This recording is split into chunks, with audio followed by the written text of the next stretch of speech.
আসসালামু আলাইকুম। এখন একটি গল্প বলবো। ঘাস ফড়িং ও পিঁপড়ের গল্প।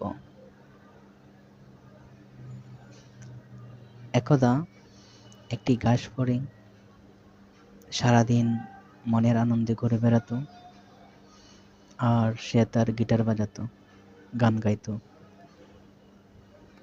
অপরদিকে পিঁপড়ে তার সমস্ত দিনের কাজ খুব সুন্দরভাবে করত এবং সে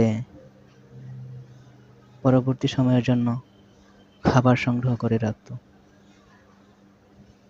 এভাবে প্রতিদিন ঘাস ফড়িং সে মনের আনন্দে ঘুরে বেড়ায়, গিটার বাজায়, গান গায়, আর এদিকে পিঁপড়ে তার খাবার সংগ্রহ করে এবং সারাদিন সে পরিশ্রম করে। কিছুদিন পরেই শীতের দিন আসলো। বাহিরে প্রচণ্ড পরিমাণ ঠান্ডা।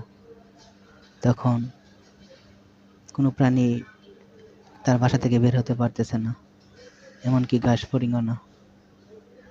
আর এদিকে পিঁপড়ে তার সঞ্চয়কৃত খাবার খেয়ে দিন কাটাতে থাকলো, আর ঘাস ফড়িং অনাহারে থাকলো। একসময় ঘাস ফড়িং বাধ্য হলো পিঁপড়ের কাছে সে খাবার খুঁজতে। এই গল্প থেকে আমরা শিখতে পারি, ভবিষ্যতের ভাবনা ভাবাই জ্ঞানীর কাজ। ধন্যবাদ সবাইকে।